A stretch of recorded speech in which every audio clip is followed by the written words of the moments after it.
Hello friends, welcome to my blogging channel. তোমরা কেমন আছো বলো? আমি খুব ভালো আছি। অধিকারী বাড়ির জনার্দনের ঝুলন সাজ। তো আমাদের বাড়িতে যে বিগ্রহ আছে, নারায়ণ বিগ্রহ, তো তারকে কিন্তু প্রতি পূর্ণিমাতে সাজিয়ে নেওয়া হয়। আর ঝুলন উৎসব মানেই তো একটু এক্সট্রা ধরনের সাজ থাকবেই। তো প্রথমে জনার্দনকে স্নান করে নেওয়া হচ্ছিলো। আমার বাড়িতে কিন্তু অনেক ধরনের বিগ্রহ আছে। পরপর তোমাদের সঙ্গে আমি শেয়ার করবো, ওনাদেরকে দেখাবো তোমাদের। তো তোমাদের কাদের কার বাড়িতে বিগ্রহ আছে বলো তো? নারায়ণ বিগ্রহ, আমার এই নারায়ণ বিগ্রহ সম্পর্কে বলি। নারায়ণ বিগ্রহ কিন্তু ব্ল্যাক কালারের নারায়ণ বিগ্রহ। ইনি আদিদেব, এবং ইনার বিশেষ বৈশিষ্ট্য হচ্ছে ইনি কিন্তু পদ্মনভ স্বামী, মানে তিরুপতি বালাজির যে মূর্তির মতোই অনেকটা। তো ইনি স্বপ্নাদেশ পেয়ে এসেছিলেন, তো সে সম্পর্কে পরে কখনো যদি তোমাদের সঙ্গে পারি অবশ্যই শেয়ার করে নেব। কিন্তু আজকে তো ঝুলনের যে সাজ হচ্ছে সেটা একটু বিশেষ সাজ হবেই। তো ওনাদেরকে সাজিয়ে নেওয়ার পর ওদেরকে কিন্তু সবাইকে, লক্ষ্মীও আছেন, তো লক্ষ্মীর বিগ্রহ আমি এখনো পর্যন্ত তোমাদের সামনে আনিনি। তো ওনাকেই শুধু এনেছি, জনার্দনকে। তো জনার্দনকে আমি কিন্তু আমার বাড়িতে আমরা সবাই ব্ল্যাক হিরো বলে থাকি।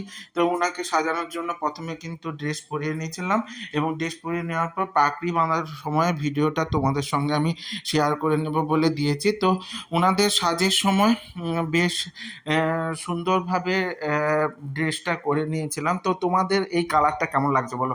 ব্লু রেড, এবং পাকড়িটাতে কিন্তু কাজ করা আছে।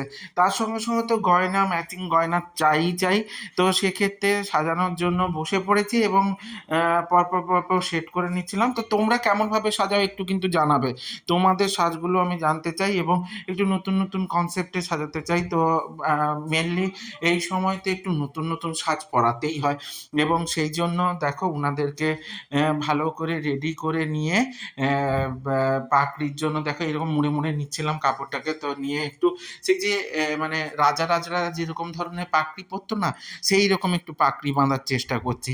তো কেমন হবে জানি না, তবে একটা কথা বলতে চাই, বিগ্রহ যাদের বাড়িতে আছে তারা তোমরা জানোই যে বিগ্রহের ক্ষেত্রে কিন্তু পার্টিকুলার ওনারা যেমন চান তেমনই কিন্তু সাজবেন। তোমার উপর কোনো নির্ভর করছে না, এটা কিন্তু মানতেই হবে তোমাদেরকে।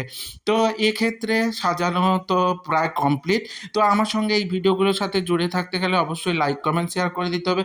আর ইউটিউব থেকে যারা দেখবে তারা কিন্তু অবশ্যই সাবস্ক্রাইব করে নিও, এবং পাশে থাকা বেল আইকনটা ক্লিক করে দিও, নাহলে কিন্তু আমার ভিডিওগুলো তোমাদের সামনে প্রথমেই আসবে না। তো এইভাবেই আমার সঙ্গে জুড়ে থাকো, ভালো থাকো, সুস্থ থাকো, এবং আমার সঙ্গে পাশে থাকো।